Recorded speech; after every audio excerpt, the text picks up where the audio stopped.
a sudden I heard this sort of, gosh, it was kind of like this thunderous boom. And it didn't just stop. It wasn't just a noise that stopped. It was a noise that shook everything. Not everything in that place, not everything in the earth, everything that had ever been created, everything that had ever lived and had died, everything that was yet to live or die, everything shook. Oh, it gives me goosebumps still. And I knew that it was God. God was coming.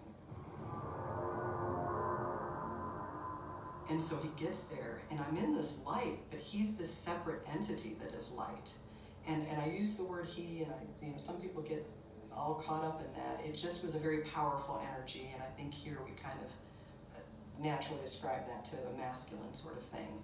There was no person, there was no bearded old guy or anything like that. It was just this bright. And he says, I am. And I was just amazed. I'm like, oh my gosh, I'm in the presence of God. And immediately my brain went to, oh my gosh, I'm in the presence of God. And I started thinking of everything I'd ever done wrong, and I'm thinking, I'm trying to bring up, because I knew my grandma could read my thoughts. And so I'm bringing up all the really good things. I'm like, he's going to hear this, and maybe those are the things he'll go to, because I had some things I was pretty proud of, And I kind of had this idea that we were going to go through my life, and we did.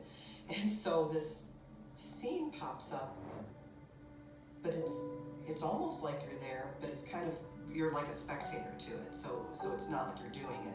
And I'm seeing these things that are going to come up from my life, and I'm thinking, oh no, don't let it be this thing, or don't let it be that thing.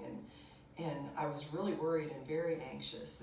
And so God, being just as wonderful as he is, brings up something good. And I had thought it would be some of the really good things I had thought of. No, he pulls this totally random one out. I'm in this grocery store in this little town that we used to live in, and there's a woman in the checkout lane in front of me, and she's 72 cents short. And she's rifling through her purse, and she's trying to figure out what she's going to put back. And I remember being so moved by that as a single mom, because I'd done it. I'd been at the grocery store and thought, well, David really likes macaroni and cheese, and maybe I'll put, the mouthwash back, or you're trying to sort out what thing do you absolutely have to have. And I'm like, hold on, I've got it, so I'm fishing through my purse, and I hand her the money, and she was overwhelmed, and she was embarrassed, and she's, thank you so much. And I'm like, it's okay, I've been there, it's okay. And instead of just leaving it at that, God's like, let me show you.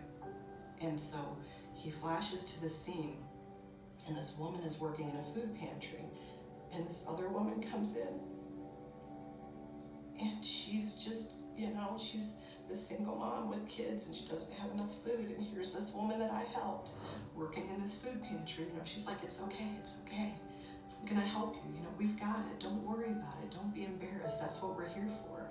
And I saw this ripple effect of this 72 cents. I mean, how does it have that much meaning going forward? It was just incredible.